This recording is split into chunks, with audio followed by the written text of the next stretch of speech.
Jangan sentuh aku karena aku belum pergi kepada Bapa. Jadi sekarang maksudnya Bang Daniel ini meyakini Yesus itu udah seutuhnya Tuhan, tidak ada Iya, manusianya. karena sudah selesai segala tugas yang dibebankan kepadanya. Maka Allah mempermuliakan dia dan mengaruniakan kepadanya nama di atas segala nama. Filipi 2 ayat 11. Supaya Oke. supaya semua apa? Supaya bertekuk lutut semua yang percaya dan mengaku bahwa Yesus Kristus adalah Tuhan bagi kemuliaan Allah Bapa. Pengakuan Yesus sendiri, apakah dia sudah menjadi Tuhan atau tetap sebagai anak manusia? Matius Kedua 19. jabatan itu, Matius tidak bisa kedua jabatan itu tetap dipegang oleh Yesus setelah kebangkitannya. Lah, tadi katanya sudah seutuhnya Tuhan. Gimana sih? Matius 19:28. Matius 19:28 di situ dikatakan anak manusia akan turun di hari penghakiman nanti. Jabatan Tuhan itu kan Tuhan itu kan jabatan, sedangkan anak manusia itu kan merujuk kepada kodratnya. Dia dilahirkan sebagai anak manusia, anak Maria. Nah, makanya sudah tadi kan sampai terangkat ke Bang Daniel. Abang Daniel, saya masih sebagai bertanya satu manusia saja. Abang Daniel kan buka kitab Nehemia 8 pasal 7-nya. Ini kan, coba dibuka. Di sana disebut siapa yang menyembah kepada Tuhan Allah. Coba abang buka dulu. Lalu Ezra memuji Tuhan Allah yang maha besar. 7.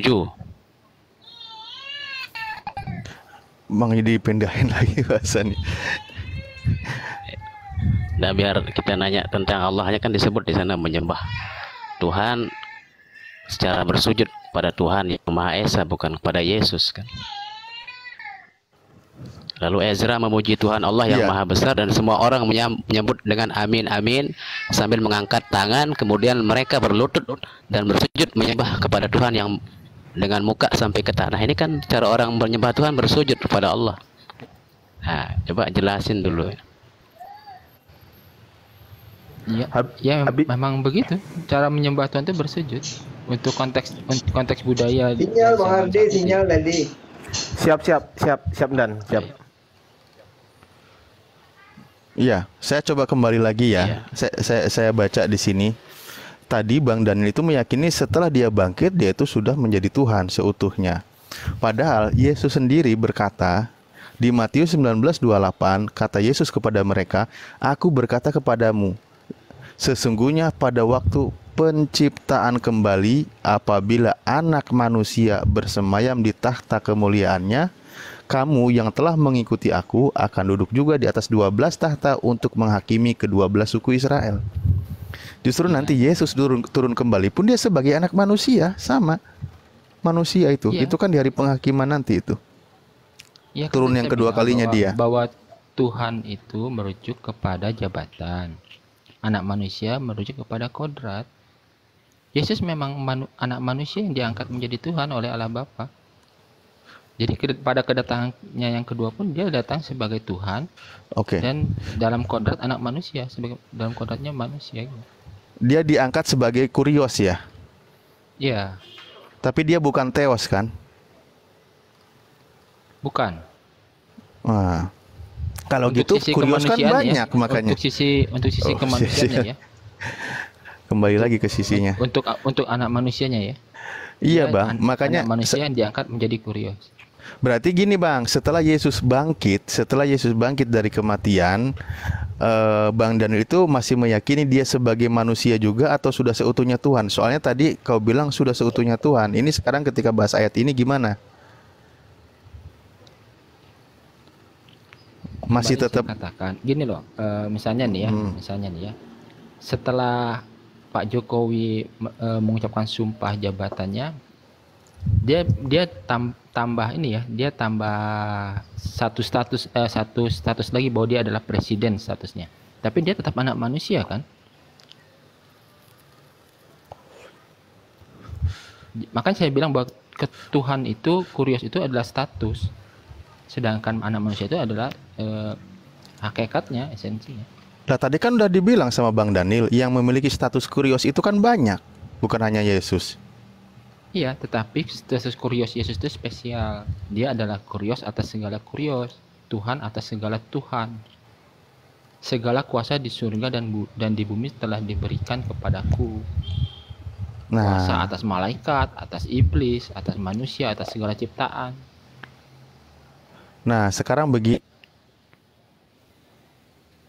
dikatakan diberi kuasa, oke di situ dia sebagai tetap kurios, hanya dia diberi kuasa.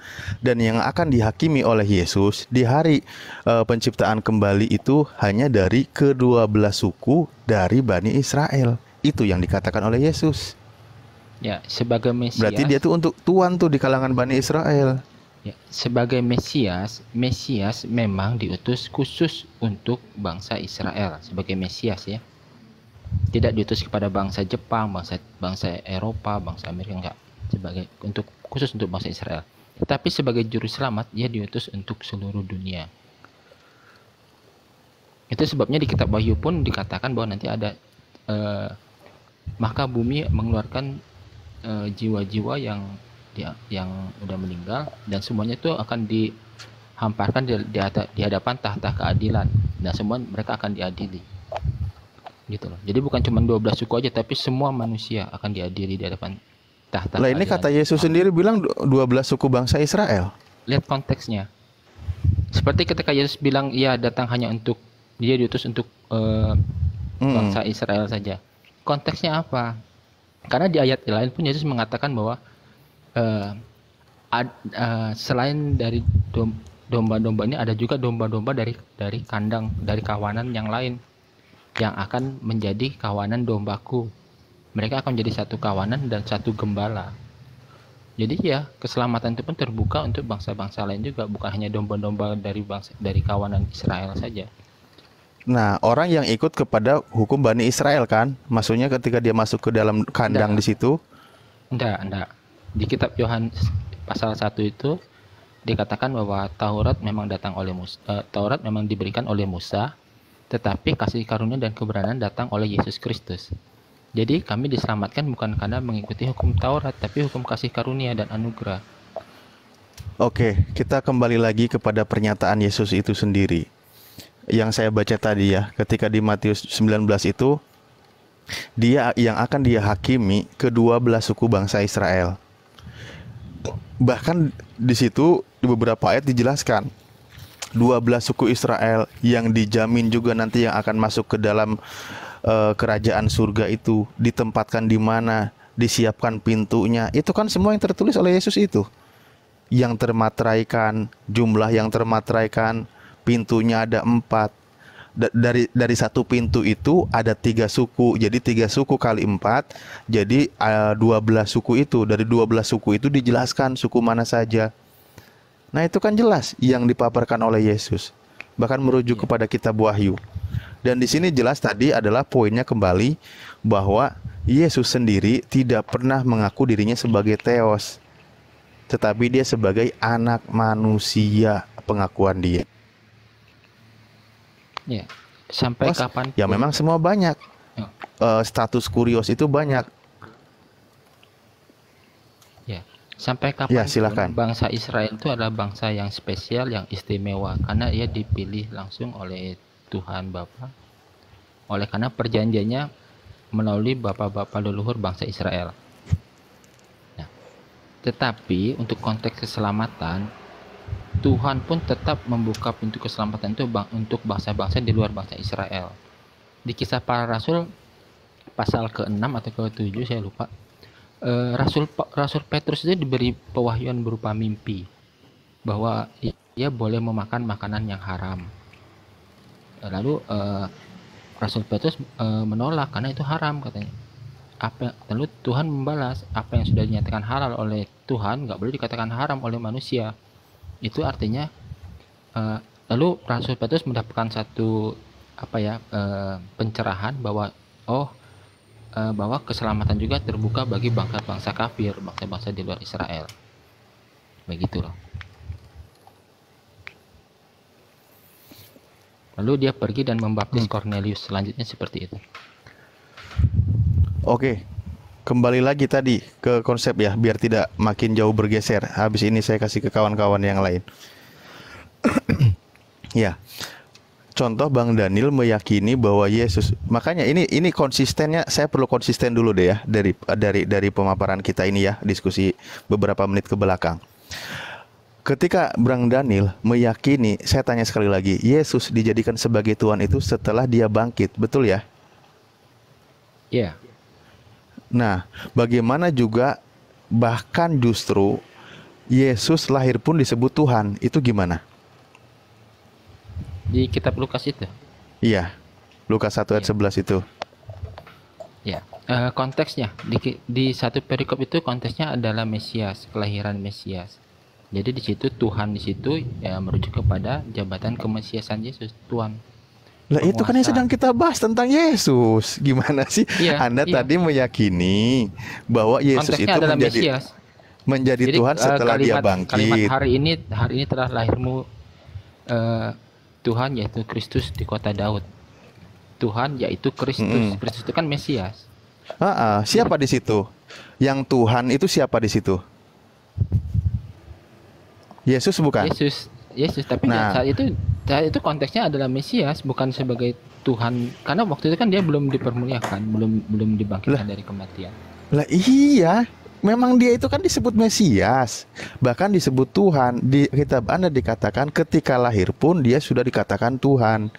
Tapi Bang Daniel meyakini dia itu menjadi Tuhan setelah dia bangkit. Ya, tapi Tuhan di Lukas 1 itu bukan Tuhan penguasa langit dan bumi. Konteksnya yang merujuk kepada kemesiasan dia. Oh, kan gimana cara membedakannya, gimana coba? Ya dari ayat Lukas 2 itu. Itu Lukas 2 ayat 11 itu. Dari ayat kan ayat Alkitab itu akan dicerahkan oleh ayat Alkitab yang lain. Nah, misalnya Filipi 2 ayat ke-5 sampai 11 tadi, bahwa Yesus Kristus itu menjadi Tuhan setelah kebangkitannya. Bahkan di situ malah kosong Tuhannya. Di ayat 6 ayat 7. Enggak ada Tuhannya sama sekali. Harusnya ada. Telah mengosongkan diri dan mengambil rupa seorang hamba. Iya. Enggak ada Tuhannya di situ. Begini, kenosis atau mengosongkan diri itu pengertiannya berdasarkan pengakuan iman Athanasius, bukan Tuhan berubah menjadi manusia dan kehilangan hakikat ketuhanannya, bukan. Tetapi Tuhan menambahkan hakikat baru pada dirinya, yaitu hakikat manusia. Itu dari mana? Dari pengakuan iman Athanasius. Bapak ya makanya berdasarkan tertulis dari mana, kan enaknya saya bilang tadi kalau merujuk dari kepada Filipi. Loh, iya sekarang Iya, sekarang begini, di Filipi 2 itu kan di situ dikatakan. Makanya tadi saya bilang ketika yang lahir Tuhan tapi dipisahkan Tuhannya seperti apa, itu dalilnya dari mana juga saya bingung. Mestinya konsisten, kalau dia Tuhan dikatakan dari lahir Tuhan, berarti yang lahir itu kan Tuhan. Yang lahir itu kan bukan roh. Ada tubuhnya, yaitulah Tuhannya Kristen, menuhankan Yesus. Makanya ketika tadi dia minum cawan mengabarkan kematian Tuhan dan tubuh Tuhan, darah Tuhan, itu harus diakui seutuhnya, harus konsisten gitu loh. Nah sekarang dibawa ke Filipi. Di Filipi itu malah dikatakan Tuhan telah mengosongkan diri mengambil rupa seorang hamba. Berarti di situ yang ada seorang hamba, Tuhannya kosong, nggak ada.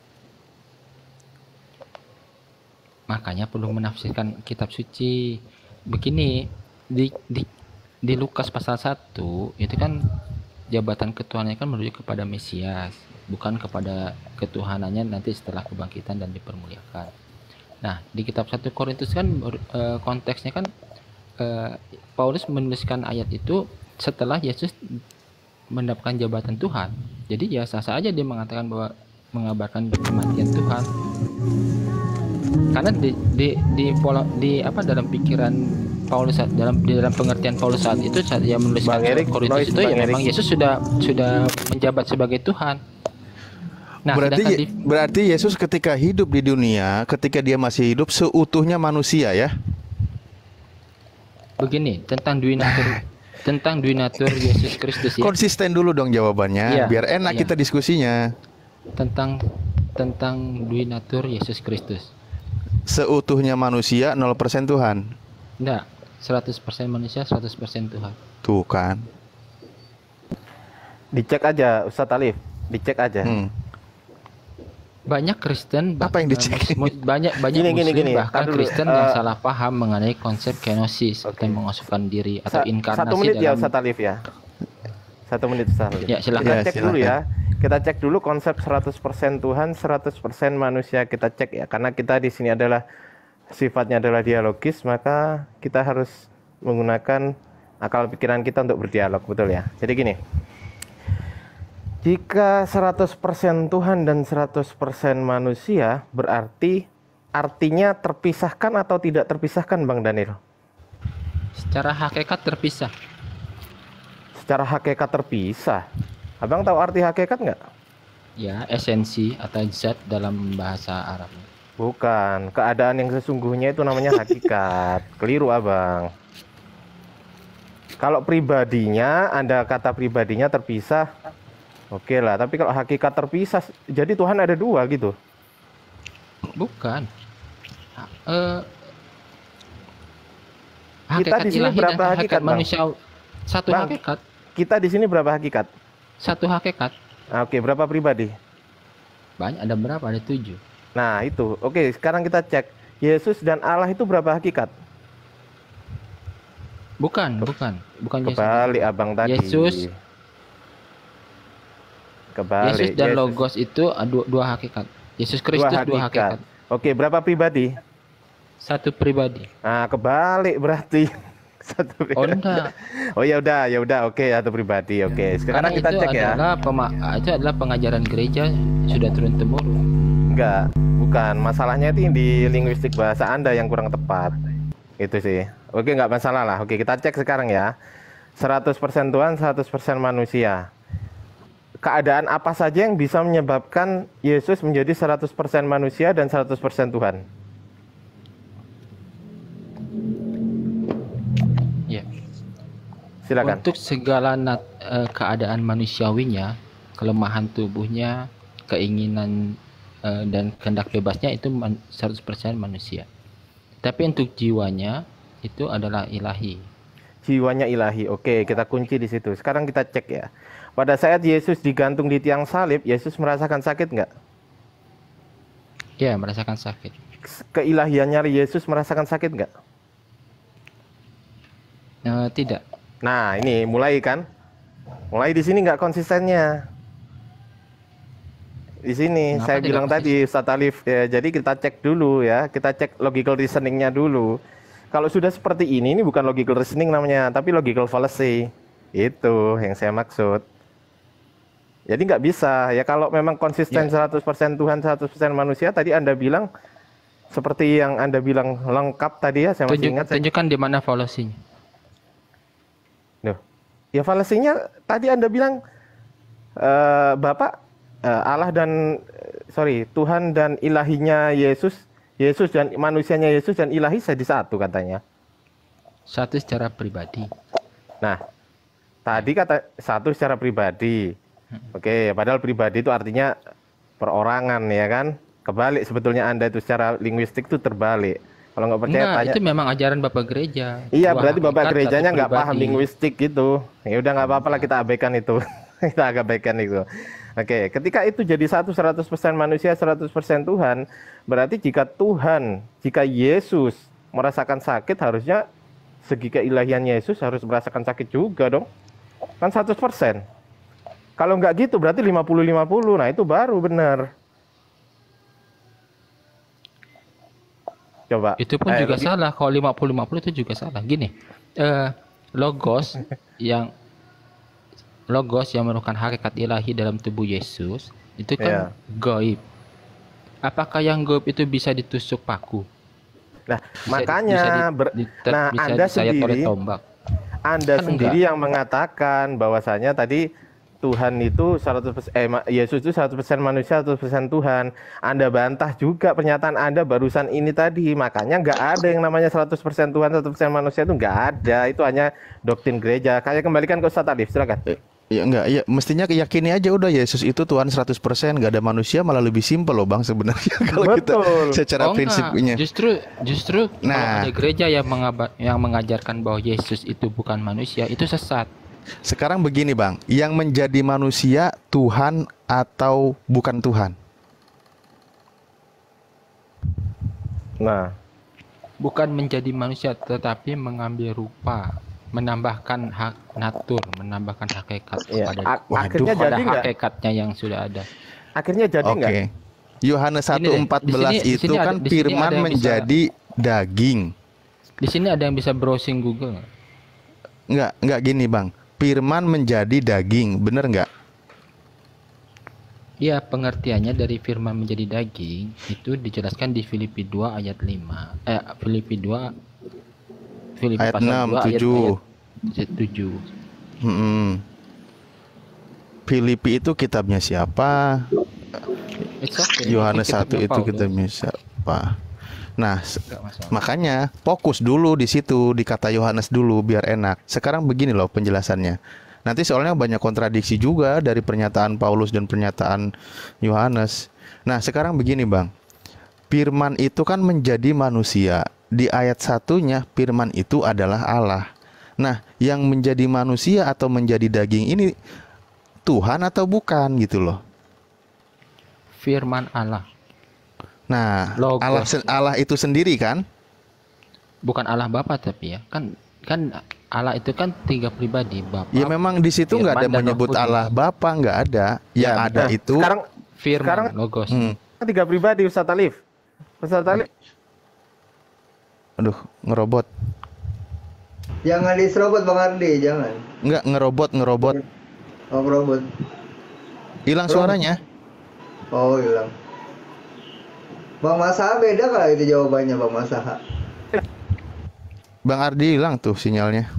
Oh iya Bang Ardi, sinyalnya setengah, nggak ada satu juga nggak ada. 0,5% sinyal, 0,5% hilang. Jangan setengah persen manusia lagi dia. Lanjut Ustaz Alif, lanjut Ustaz Bahas Alif. Yohanes 1 itu justru malah nggak ada ngomongin Roh Kudus, baru ada 2 oknum itu di situ. Baru Dwi Theos gitu kan, apa Duinitas. Nggak, sekarang begini loh, fokus aja dulu di situ. Bukan, tidak ada dui, cuman bicara tentang Logos aja. Lah iya nggak ada Roh Kudus saya bilang. Tadi ada Kalau nggak ada, Duinitas. loh kalau nggak ada Roh Kudus berarti ada berapa?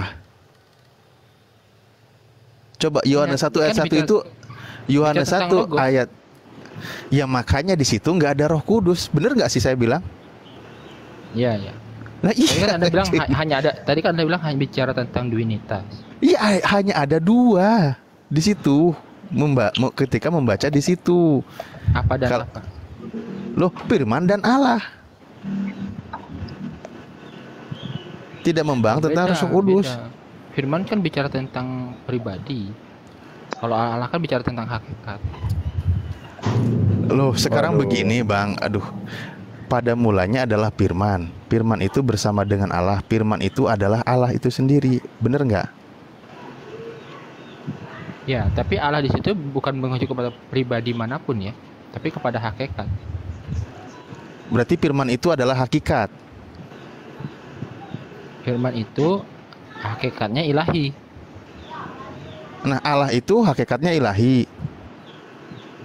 Allah itu hakikat, bukan hakikatnya ilahi. Iya, berarti firman itu adalah hakikat. Firman itu adalah Allah. Firman itu adalah Tambah. ilahi hakikatnya. Gak paham dia. Daniel, Ya tergantung Ustaz Alif. Anda menafsirkan Ya. kata Allah di situ apakah Enggak. berpribadi Di atau sini, sebagai di sini Kita- yang nggak kita- pahamnya itu kita beliau tuh ngikutin nggak paham aja sebenarnya. Bedanya pribadi sama hakikat nggak paham. Lanjut Ustaz Alif. Yang iya, makanya sekarang begini, yang tadi dikatakan, oke, firman itu adalah Allah. Maksud Allah itu adalah hakikat. Ya berarti ketika firman adalah Allah, berarti firman itu adalah Allah yang hakikat itu juga. Nah, Allah firman yang hakikat itu telah menjadi daging di ayat 14-nya. Maka daging itu adalah Allah. Karena dia bersumber dari Allah, dari daging itu. Dijelaskan di Filipi pasal 2 ayat 7 itu, menjadi dagingnya itu bukan berubah dari Allah menjadi daging, bukan. Bukan dari sesuatu yang bukan dari logos menjadi sarx, bukan. Tapi menambahkan natur, menambahkan esensi, menambahkan hakikat. Kalau gitu berarti di dalam rahim Maria sebelumnya sudah ada daging, sudah ada manusia, tubuh Yesus, bayi Yesus. Ketika peristiwa inkarnasi itu, logos turun ke dunia memakai tubuh manusia bernama Yesus itu, ya ketika Roh Kudus menaungi Maria, maka muncullah janin atau benih manusia Yesus itu. Loh iya, manusia Yesusnya itu yang mengadakan siapa? Allah Tritunggal.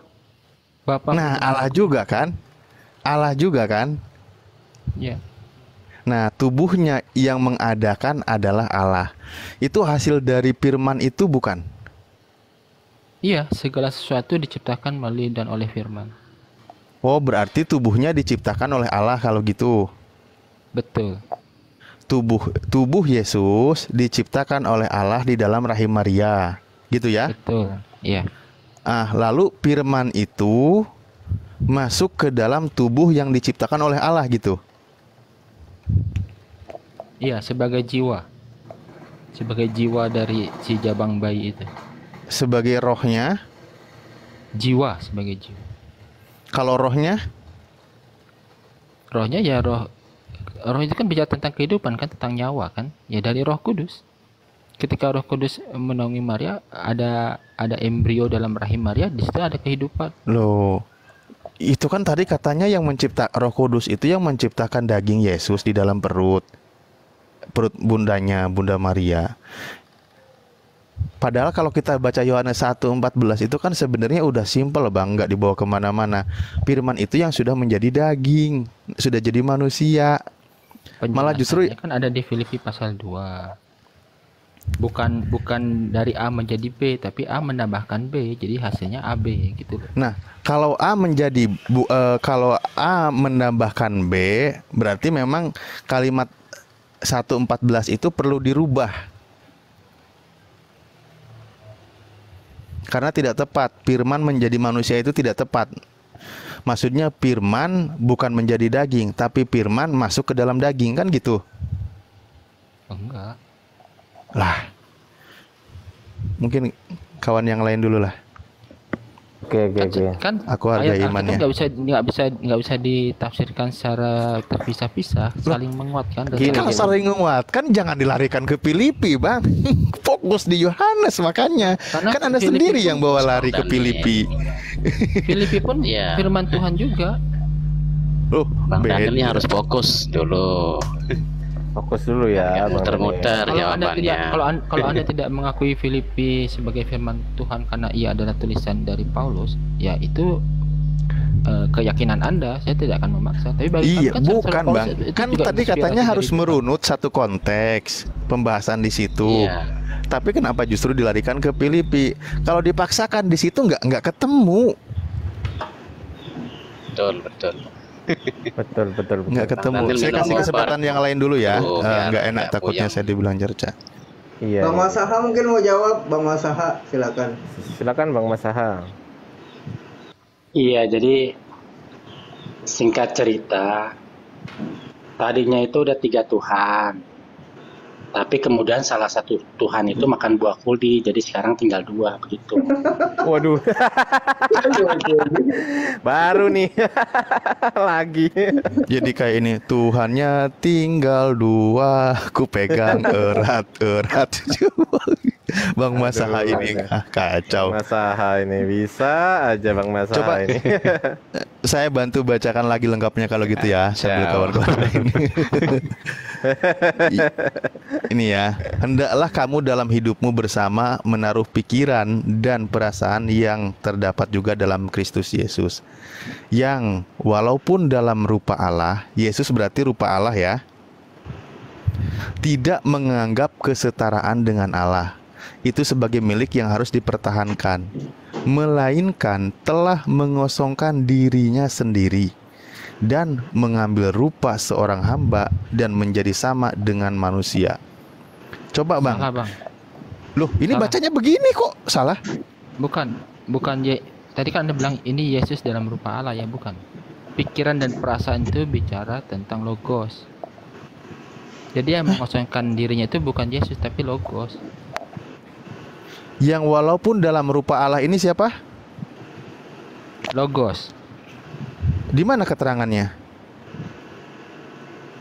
Pikiran ilahi itu logos. Logos itu kan kalam, pikiran. Yang walaupun dalam rupa Allah. Pikiran dan perasaan yang terdapat dalam Yesus. Ya, logos yang terdapat dalam Yesus. Yang walaupun dalam rupa Allah. Tidak menganggap dengan kesetaraan dengan Allah itu sebagai milik yang harus dipertahankan. Ya, logos tidak menganggap kesetaraannya dengan Allah itu sebagai milik yang harus dipertahankan, tapi dia mengosongkan dirinya, mengambil rupa, bukan menjadi rupa. Aduh, ini alangkah ribetnya ini kamus bahasanya ya Allah. Mengambil rupa dengan menjadi rupa itu esensinya sama nggak? Beda dong. Bedanya di mana? Misalnya Coba gini, jelaskan. Gini ya. Nggak, Ya. esensinya di mana? Saya bedanya? gini aja. Saya menjadi jas hujan dengan saya memakai jas hujan sama Oh atau beda? beda itu Nah, iya, beda, nggak sama. Analoginya nggak masuk. Coba Karena apa? Masuk di sini Bang, masuk di sini Bang. Coba saya ingin tahu di sini penekanannya gimana biar kita ini ya.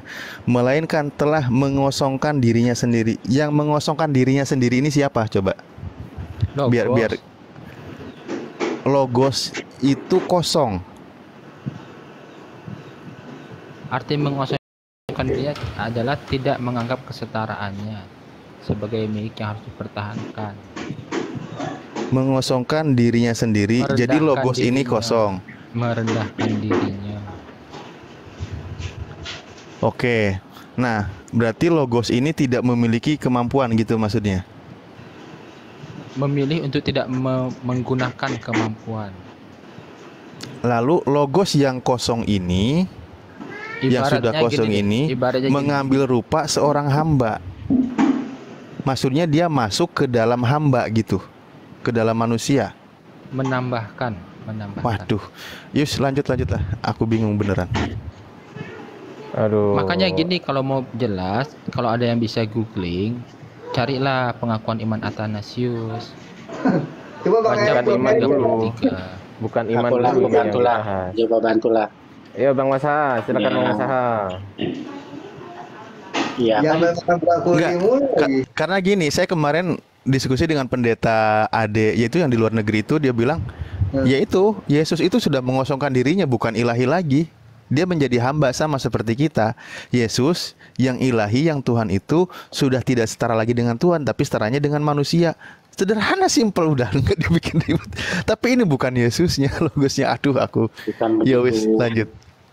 Ini Yesus itu kan Adam kedua, ya kan? Berarti kita harus memahami Yesus itu hubungannya berarti sama dengan Adam pertama dengan Tuhan dong, ya kan?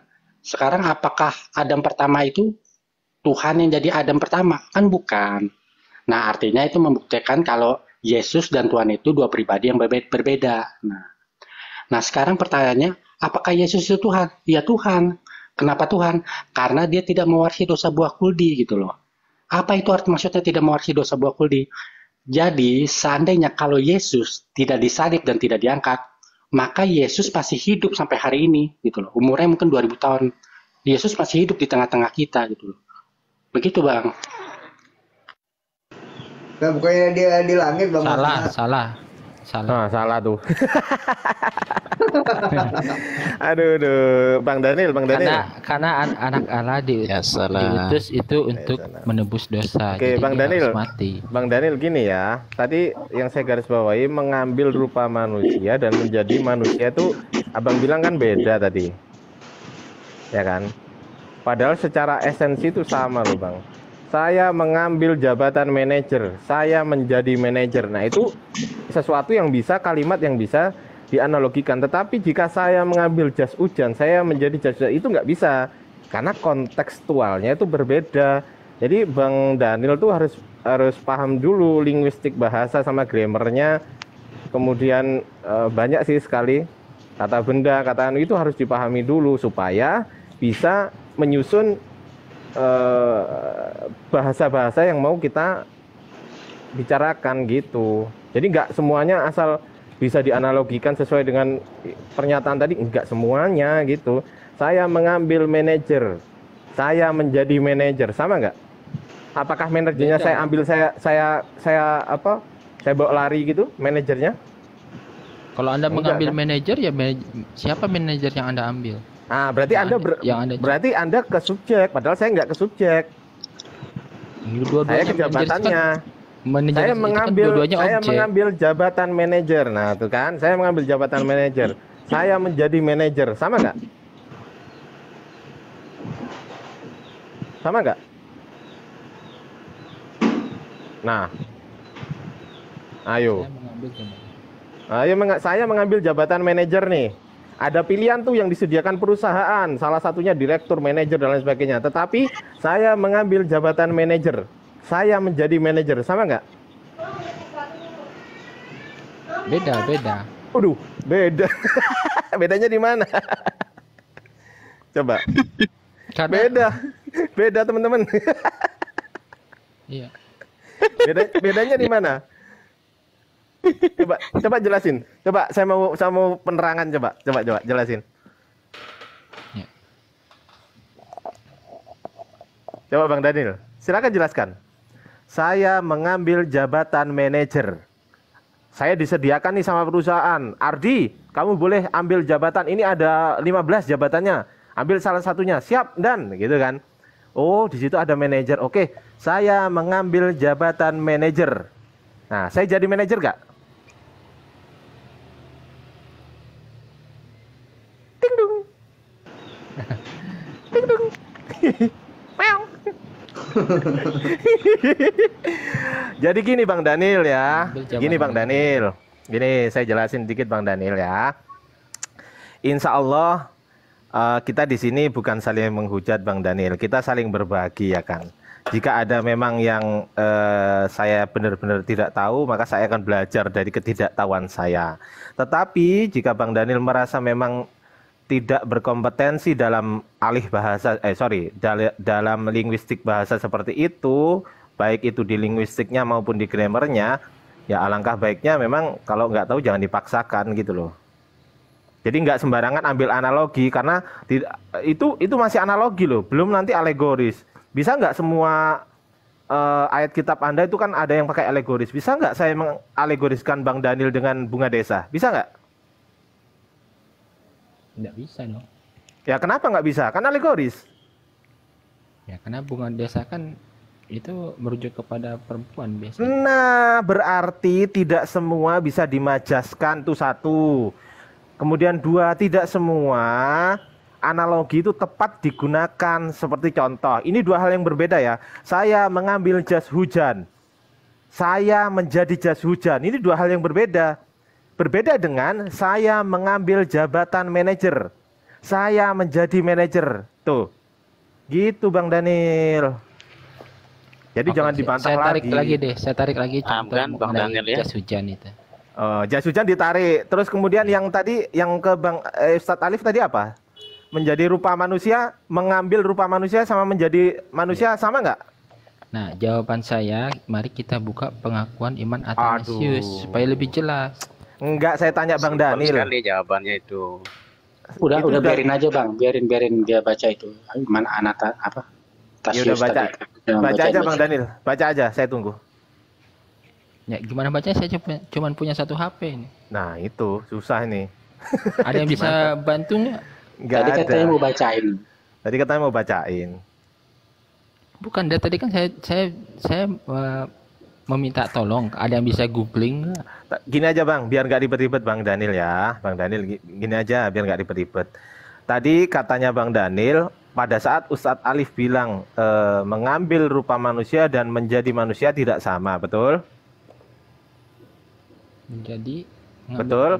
Nah, setelah saya terangkan menggunakan logical reasoning untuk menghapus logical fallacy atau cacat dalam berpikir, nah, itu saya menggunakan analogi. Analogi yang saya gunakan itu pas banget. Saya mengambil jabatan manajer. Saya menjadi manajer. Pas kan? Sama kan? Gitu loh. Jadi yang tadi yang dibilang ke Ustadz Alif sebetulnya benar. Benar juga kan? Anda menambahkan jabatan itu kepada diri Anda kan? Bukan Anda berubah. Loh, berubah apa? Jadi Power Ranger? Anda itu. Anda yang tadinya tidak memiliki jabatan manajer menjadi manajer. Iya, saya ambil kan. Berarti ada penambahan di situ kan? Bukan. Aduh. Bukan perubahan. Gini Bang Daniel gini ya. Bukan perubahan. Bang Daniel, penambahan.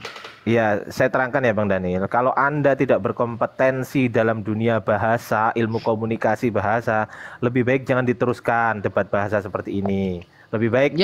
Saya tanya deh. Kalau Bapak mengambil jabatan manajer itu penambahan jabatan atau perubahan?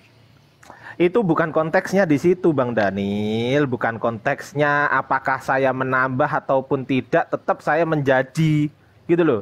Meskipun saya merangkap double, saya menjadi enggak? Meskipun jabatan saya ada 5, saya menjadi manajer, menjadi enggak? Ada penambahan di situ kan? Tetap menjadi. Meskipun tambahan saya tetap menjadi. Gini loh ya, meskipun saya meskipun jadi direktur terus karyawan, saya ada 5 jabatan yang saya ambil. Kemudian saya ditawarin 1 jabatan lagi. Kira-kira saya tetap menjadi manajer nggak? Oke, sekarang saya jawab ya. Korelasinya antara. Aduh, susah ini. Kalau jangan dipaksa, Bang Daniel, dengerin ya. Jangan dipaksa. Kalau nggak paham ilmu komunikasi, jangan dipaksa. Ambil dari ayat apa dari apa itu? Gimana? Ambil dari ayat apa dari apa biar nggak pusing dia. Enggak, ini logical reasoning aja, Bang. Logical reasoning. Tadi kan dia bilang kan, tadi kan dia menolak bahwasanya firman mengambil rupa manusia sama menjadi manusia tuh katanya nggak sama gitu loh. Padahal kan yang namanya mengambil rupa manusia dan menjadi manusia gimana lagi? Dari esensinya sama. Dari esensinya sama. Itu loh. Enggak tahu Ustadz Alif Yohanes berapa tadi Ustadz? Yohanes 1. Nah gitu. Ya, Ustaz. Yang lain lah, silakan. Silakan yang lain. Silakan. Selamat sore. Kalau fokus di kata penambahan itu sih. Kalau konteksnya yang dibahas kan Yohanes 1, firman itu menjadi manusia, kan gitu. Nah, pemaparannya dulu di situ seperti apa makanya, tapi dilarikan ke konteks Filipi. Saya bilang itu terlalu jauh. Karena di situ tentang bagaimana kalau firman menjadi manusia, sementara firman itu adalah Allah, maka manusianya itu adalah Allah. Cuman bedanya sudah jadi manusia atau dikatakan Tuhan. Cuman kan Kristen tidak meyakini manusia itu Tuhan, manusia tetap manusia gitu loh. Oke, saya bacakan pengakuan iman Athanasius seingat saya ya. Poin 33. Kalau pengakuan iman bukan dari perubahan keilahiannya menjadi manusia, tetapi dengan menambahkan atau memasukkan natur manusia itu kepada atau ke dalam dirinya. Pengakuan iman Athanasius poin 33.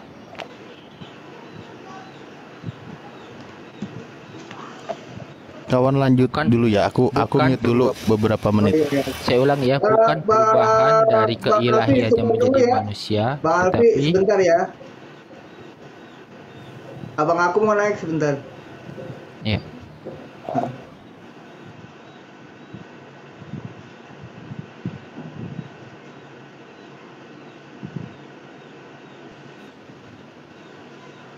Wah, assalamualaikum warahmatullahi wabarakatuh. Waalaikumsalam warahmatullahi wabarakatuh. Aduh, kenyang banget nih. Lihat Trimodal sama Tritung berantem tadi. Sekarang lanjut. Seru. Ini ada, ini baru Bang, Tri Unitarian ini, Bang Daniel. Aku baru dengar ini malah. Biasanya Unitarian kan. Tritarian, Tritarian. Salah, Trinitarian. Oh ya, Trinitariannya tetap Tritunggal lah. Nggak Aduh, ada kaget aku. Unitarian gimana? Ada Bang Kores kaget barusan. Aduh. Kagetnya delay. Oh iya. Selamat sore Bang Jul. Aku lupa Bang Jul. Oh, ada Joel juga. Selamat sore juga Bang semuanya. Jadi kan Tritunggal itu Inggrisnya Trinity. Nah, orang-orang yang menganut Trinity disebut Trinitarian. Nah, pengajaran Trinitarian disebutnya Trinitarianism kan gitu. Nah, Trinity itu dari Latin Trinitas. Siapa yang menyebut pertama Trinitas? Siapa yang mencetuskan pertama kali konsep Trinitas? Tertullianus abad kedua. Lanjut. Bang Kores. Yuk. Tadi ada yang Bang Daniel Ustadz Alif gini nih bilang bahwasanya Bang Daniel bilang gini bahwasanya mengambil rupa manusia sama menjadi manusia apakah sama? Kata Bang Daniel beda gitu kan. Terus dia menganalogikan bahwasanya analoginya gini, saya mengambil jas hujan apakah sama dengan saya menjadi jas hujan? Jelas gak sama kan, beda analoginya. Terus saya analogikan ke yang lebih masuk akal kan. Saya mengambil jabatan manajer, saya menjadi manajer. Kan itu baru klop tuh. Sama. Gitu loh, Bang Kores. Silakan. Oh, enggak sama dong. Karena gini, kalau manajer jabatan, kalau manusia itu kan udah bentuk form gitu. Iya, Bang. Maksudnya tadi yang mengubah jadi rupa manusia tadi kan Yesus. Itu loh. Jadi gini Bang Kores. Waduh Bang Kores, dengerin ya. Ayo lo, susah sendiri lo. Ayo lo. Analoginya gua salahin lo. Ayo lo. Dulu gini. Masih ke bawah yang tadi soalnya nonton Tritung Trimodal gitu. Lanjut. Salah. Yohanes 1 ayat 14 itu menjadi manusia itu kan pakai bahasa Yunani sarx, bukan soma. Kalau bentuk tubuh jasmani itu soma. Soma ya. Kalau itu ke Bang Kores saja kalau itu. Sarx itu menjadi daging, artinya apa? Dari sudut pandang filsafat Yunani, daging itu bicara tentang sifat kemanusiaan, sifat manusia. Nah itu kenapa nggak ngambil dari filsafat Taurat aja gitu? Kenapa ngambil filsafat Yunani? Karena Injil Yohanes itu ditulis harus diajarin Bang Kores pelan-pelan di dalam budaya dan pemikiran Romawi saat itu. Oh, jadi bangsa pilihan sudah dipindah dari Israel ke Yunani. Romawi. Iya. Iya. Filsafatnya kan Yunani tetap. Romawi itu cuma menjajah. Tapi tetap mengenai apa pemikiran-pemikiran itu, terutama filsafat ketuhanan ngambilnya dari Yunani gitu. Romawi itu tinggal make. Ya, kurang lebih sama. Memakai istilah-istilah Yunani. Karena istilah Yunani kan lebih kaya dibandingkan Ibrani kan. Oh gitu, lebih kaya dia ya. Padahal bangsa pilihan Tuhan loh, bisa kalah ya. Kaya bahasanya. Tapi nggak apa-apa dia jujur bahasa itu kan produk peradaban. Artinya dia bisa berkembang, berevolusi. Iya. Nah tahu gitu kan sebenarnya harusnya dari awal aja tuh Tuhan turun di Yunani gitu kan, harusnya gitu, jangan di Israel. Kalau ujung-ujungnya filsafat yang digunakan itu filsafatnya Yunani gitu, yang bangsa najis tidak bersunat gitu loh. Nggak bisa karena Mesias kan dijanjikan untuk bangsa Yahudi bukan bangsa Yunani. Oke, bangsa Yunani ini kan adik kakak nih dari Edom, anak dua lahir Roma sama Yunani. Nah yang gue pengen tanyakan gitu, kok bisa-bisanya hukum Yunani, hukum Romawi, Roman law itu menggenapi hukum Taurat gitu? Kok bisa-bisanya seperti itu? Yang menggenapi hukum Taurat itu bukan Roman law. Oh, baru tahu ya. Tapi hukum kasih karunia dan kebenaran di dalam Yesus Kristus. Oh, Yohanes jadi 1 ayat Yohanes 1 ayat berapa? 18 ya kalau nggak salah.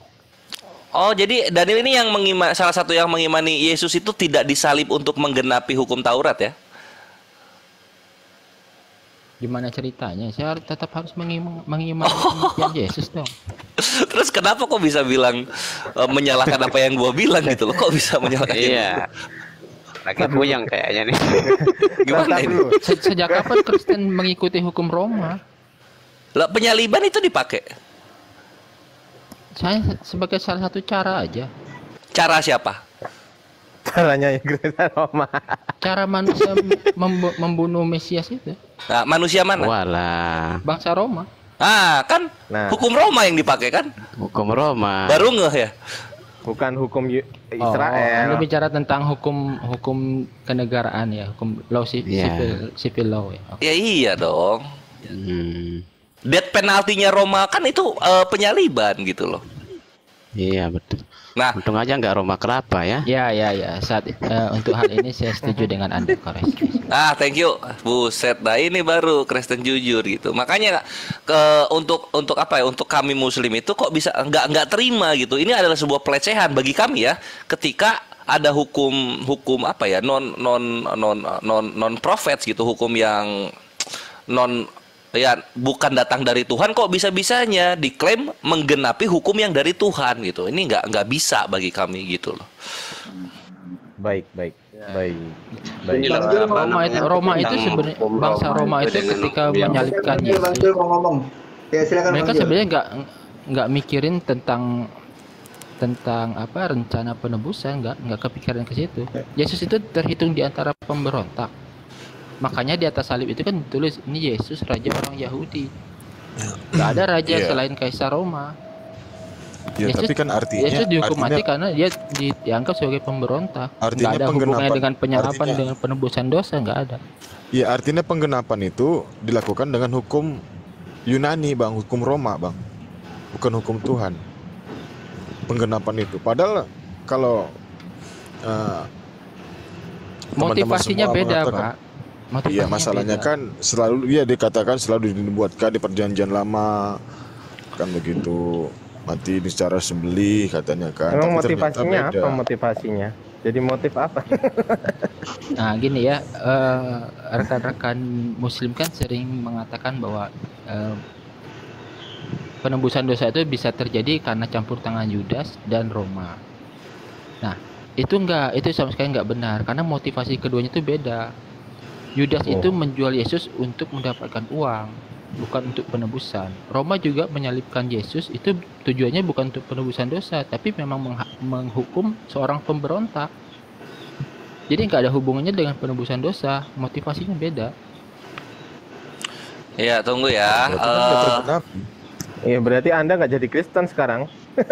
Ini nggak tergenapi, Bang. Nggak tergenapi itu, Bang, di sini. Iya, jadi tolong dikurang-kurangin bilang bahwa apa namanya ya hukum Romawi menggenapi hukum Taurat gitu. Jangan dibilang begitu. Ya penyaliban hukum Romawi ya menggenapi hukum Romawi juga gitu loh. Jangan ke hukum Taurat, nggak nyambung.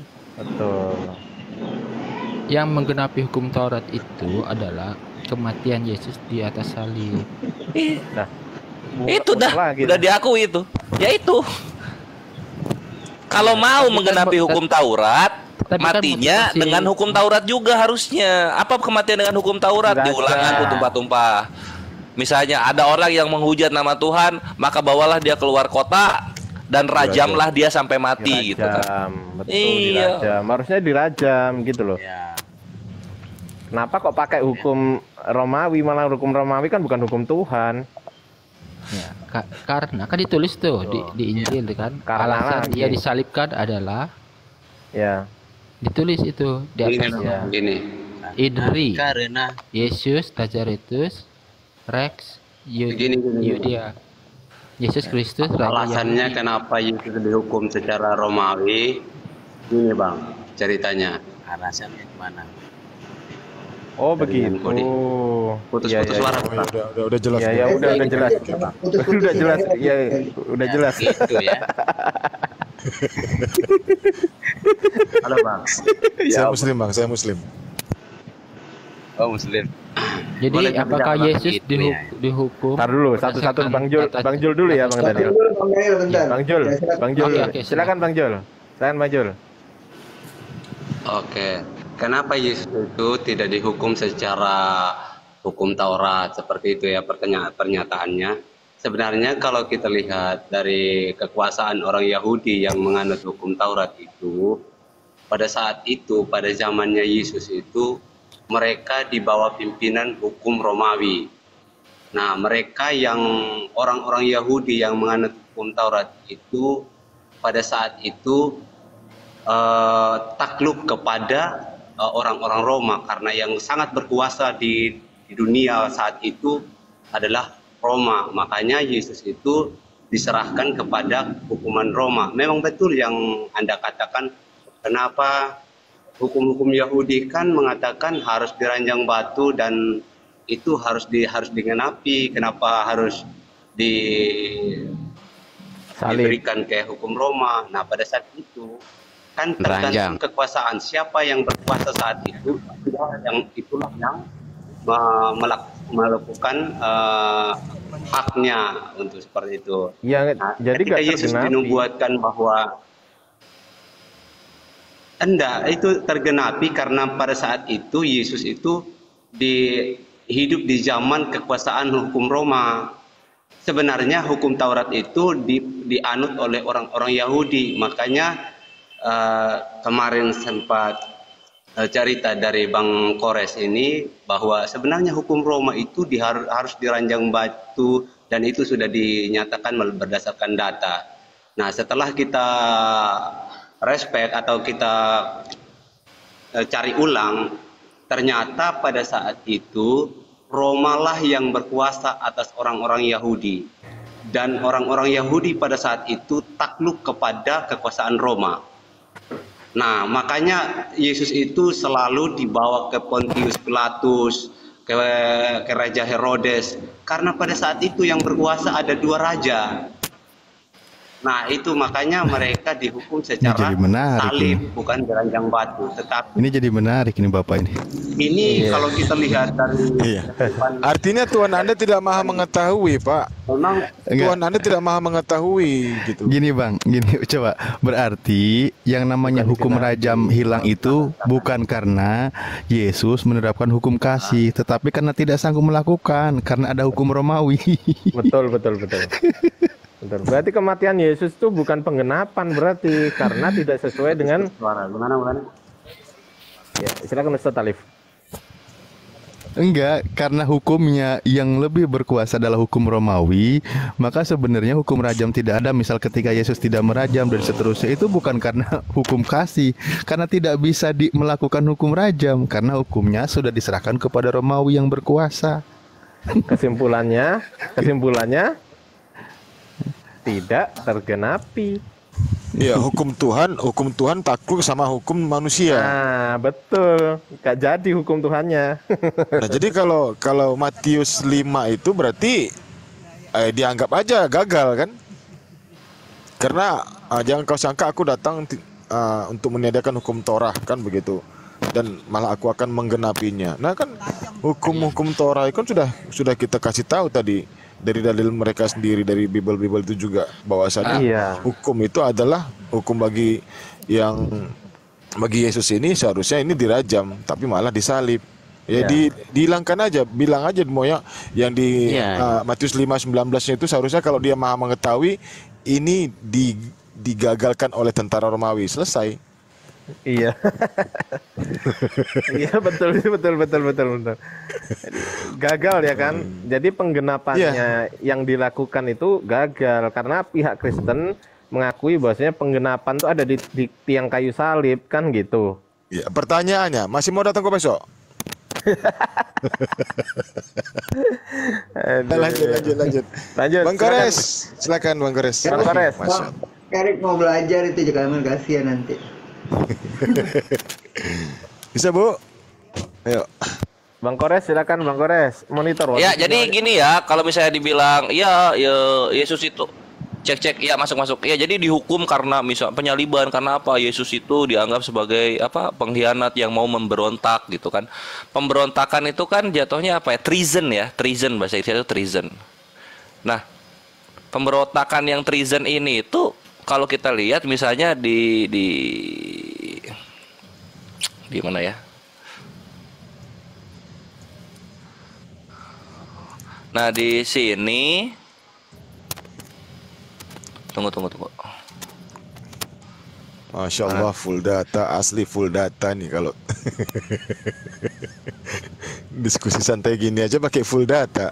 Wow, keren. Bukhara. Harus gitu. Iya, iya. Nah, misalnya di sini ya. Nah, ini nih. Jadi ada tuh hukumnya tuh namanya ini nih, Law of Majestas gitu. Jadi ini hukum Romawi mengenai kepada kriminal-kriminal yang dikategorikan oleh Romawi. Salah satunya apa? Treason. Gitu. Yang dimana membahayakan kedaulatannya kekaisaran Roma gitu. Apa hukumannya? Hukumannya gini. Dipenggal dan propertinya diambil dan dicabut kewarganegaraannya. Gitu doang. Kenapa begitu? Ya karena biasanya para pengkhianat negara ini itu datangnya dari orang-orang nobel gitu, orang-orang apa terhormat dari kalangan Romawi gitu. Nggak ada penyaliban. Penyaliban itu untuk gembel biasanya, untuk budak kayak gitu ya misalnya, untuk budak yang membunuh tuannya, untuk pencuri, yang kayak gitu-gitu gitu. Tapi kalau udah treason itu dia penggal, beheading oleh Roma gitu. Nah jadi tetap nggak cocok gitu kalau misalnya dibilang ya disalibkan karena Yesus mau berontak negara. Enggak sih. Ya dipenggal. Ya dipenggal itu seperti kisahnya Yohanes itu waktu dipenggal oleh Herodes itu, Herodes Antipas itu. Itu kisah yang Anda jelaskan itu seperti itu. Dipenggal. Bukan, gua nggak menjelaskan kisah Yohanes, Joel, gua nggak menjelaskan kisah Yohanes, gua menjelaskan tipe hukum Romawi dan digunakannya kepada siapa gitu loh. Betul. Yang Anda katakan penggal itu yang dilakukan kepada Yohanes Pembaptis seperti itu, Bang. Yes. Iya, berarti berhasil nggak penggenapannya, Bang Kores? Ya nggak berhasil lah karena tidak menggunakan hukum Tuhan gitu. Dia masa mau menggenapi hukum Tuhan pakai hukum manusia kan? Iya. Hukum penjajah. Iya, gitu. Susah lah. Betul. Sementara penjajahan di atas dunia ini harus dihapuskan karena tidak sesuai dengan peri kemanusiaan dan peri keadilan. Maka daripada itu bukan dikenal undang-undang dasar. Gimana tanggapannya Bang Daniel mental nanti lihat ini. Bang Daniel jangan gitu mental ntar. Ya kelamaan. Kembali ke alamnya ya, kembali ke alamnya. Nah, udah. Kalau perlu googling nggak apa-apa, saya bantu deh ini. Jangan saya pergi ke alam, Bang. Bang Daniel di alam manusia aja, jangan ke alam roh ya. Sebenarnya ada kesalahpahaman sih di sini. Membedakan Bang, boleh saya tanya tentang hukum kasih dan hukum sipil. boleh nanti. Boleh Jol, boleh. Abis Daniel. Abis Daniel ya, Bang ya. Yang banyak nanya nanti, Bang. Ditulis aja Bang Jol pertanyaannya di list ya. Iya di list. Silakan Bang Daniel. Coba Bang Erik. Mungkin ya tadi katanya ada kesalahpahaman. Di kesalahpahaman itu di pihak mana, Bang? Bang Daniel, jelaskan, Bang. Iya. Ya, mungkin kalian udah pernah dengar bahwa hukum Taurat itu terbagi menjadi 3 bagian. Hukum moral, hukum sipil, dan hukum seremonial atau upacara. Nah, merajam itu kan hukum, masuknya dalam hukum sipil kan, hukum pemerintahan. Nah, menyalibkan pemberontak itu juga masuknya dalam hukum sipil. Tapi hukum kasih karunia itu nggak bicara tentang hukum sipil. Ada tertulis mata ganti mata, gigi ganti gigi. Tetapi aku berkata kepadamu, kasihilah musuhmu, berdoalah untuk mereka yang menganiaya kamu. Itu penggenapannya. Iya, cara menggenapinya tuh gimana? Kan nggak sekedar ganti gitu loh, Daniel. Nah, Yesus itu melakukan dengan penebusan. cara ditebusnya tuh gimana? Mati kan? Iya, mati. Matinya di mana? Disalib. Nah, Iya, yang mengeksekusi salibnya siapa? Apakah Yahudi atau Roma? Roma. Itu dia. Ya udah clear perkaranya. Gitu. Jadi jangan bilang lagi Di mana ada tertulis keharusan bahwa dihukum dengan hukum Yahudi. waduh. Loh, ini bukan harus tertulis gitu. Ini namanya mengapa ya? Namanya ini menistakan hukum Tuhan jadinya. Kalau menurut saya ini namanya mengada-ngada. Memplesetkan hukum Tuhan ini, Bang. Karena kan yang Yesus ini kan menggenapi hukum Taurat. Nah, hukum Taurat ini ya justru yang menegakkan itu adalah orang-orang Yahudi. Ya, Yesus seharusnya tidak takluk kepada hukum yang sudah dilakukan terhadap dirinya oleh tentara Roma. Betul. Kan seperti itu, Bang. Masa hukum Tuhan Iya, kalah sama hukum manusia? Iya, masa karya penyaliban semua pemerannya itu, semua pengeksekusinya, semua yang berkutat dalam karyanya ini orang-orang Roma gitu? Enggak, Kan saya gitu tanya, jadinya. ya, di mana keharusannya untuk penggenapan itu melakukan hukum Yahudi. Bang. Loh ya, 505, gini loh, Bang. gini loh. Silakan, Bang, silakan. Silakan, Bang. Ya jadi gini loh. Maksudnya gini loh. Justru Kristen gitu loh. Kenapa kok kalian pakai hukum Roma, terus kalian mintanya tuh yang digenapi hukum Taurat?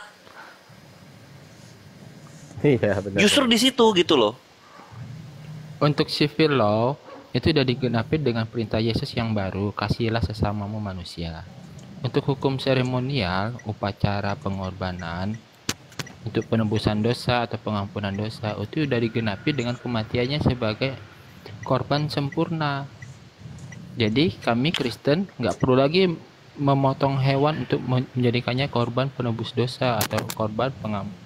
Iya, itu kan berterima kasihlah kepada hukum Roma yang telah menggenapi hukum Tuhan, kan gitu.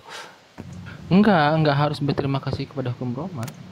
Karena Lo Roma itu salib yang di bawah-bawah itu lambang apa itu? seperti lambang Roma. saya jelaskan tadi. Karena Roma Iya. itu menyalibkan Yesus, motivasinya bukan untuk penebusan dosa. Dia mah masa bodoh amat ini Yesus mau nebus dosa atau enggak. Orang dia nggak nyembah Tuhan Berarti Yahudi secara kok. bersamaan gitu, secara tidak sengaja. Lah kalau Tapi gitu kalau- harusnya ngikutin orang Romanya dong. Roma niatnya Kecuali- apa? Nyalib Yesus, nebus dosa nggak? Itu Gimana? kan ada ayatnya. Alasan ia disalibkan itu tertulis di atas salib itu INRI Yesus Nazaretus Rex Yudea. Yesus Kristus Raja Yahudi. Yesus dianggap pemberontak, Iya. menjadikan dirinya sebagai raja, menyaingi kaisar. Iya boleh lah. Ingin menjadikan raja memberontak gitu. Cuma kan Kecuali- orang Roma yang kecuali- mengeksekusi ini nggak ada niatan nebus dosa. Kok tiba-tiba jadi niatannya nebus dosa? Itu gimana? Aneh. Kecuali kalau bangsa Roma menuliskan bukan INRI, tapi inilah Yesus yang menebus dosa orang Yahudi. Iya, jadi Daniel dan gini loh, ini tuh dunia. ibaratnya kayak Baru saya gini. berterima Ada kasih orang. kepada bangsa Roma.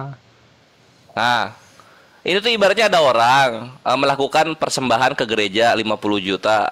Terus Daniel ngomong, nah itu tuh dari saya sebenarnya. Kan gitu. Udah jelas-jelas orang yang sodako ini bukan persembahan ini ke gereja bukan Daniel, tapi Daniel mengklaim itu Daniel. Kan kayak gitu jadinya. Kalau misalnya pengen menebus dosa, ya Tergantung lakukanlah motivasinya. sendiri gitu loh. Jangan orang Roma yang bikin. Gimana sih? Tergantung motivasi. Iya, motivasinya orang Roma Dia- nyalib dia- itu apa? Nebus dosa? Kan bukan. Iya, Nah, itu dia udah. motivasi orang itu ngasih uang ke gereja buat apa? Apakah Iya, untuk maksudnya penyembahan apapun kepada motivasinya Tuhan? Kan dia, bukan. itu hak dia karena dia yang melakukan. Jangan orang lain mengklaim, oh maksudnya orang ini persembahan kepada gereja tuh ini gitu. Jangan mengklaim gitu. Jangan sotoy. Orang ini Saya yang nggak- melakukan saya nggak persembahan, mengklaim. orang ini Saya yang nggak tahu maksudnya apa. Saya nggak mengklaim, ada tertulis maksud Romawi. Bukan, Yesus itu bukan apa. Daniel yang mengklaim. Seluruh orang Kristen mengklaim Romawi menyalib Yesus itu karena penebusan dosa. Tanya orang Romanya, apakah benar menyalib Yesus itu? Bukan. Terus Gini, Terus saya orang cari Roma nyalip ayatnya. Yesus buat apa? Saya cari ayatnya. Ya, tetap mau dibawa ayat kemana aja kita tetap akan nanya, orang Roma nyalip Yesus buat apa? Kalau buat nebus dosa ya silahkan gitu. Jadi itu penebusan dosa ala Roma. Jangan terlalu lama Bang Daniel, mental ntar. Kalau mental ntar mentul, mental ntar. Lanjut Ikhwan, aku ini dulu ya, asar dulu. Oh, udah Isa di situ. Oh Isa, asar. Oh, asar. Iya. Bang Erik, silakan dipantau Bang Erik. Saya juga mau sholat asar dulu habis ini, tapi belum adzan sih di sini.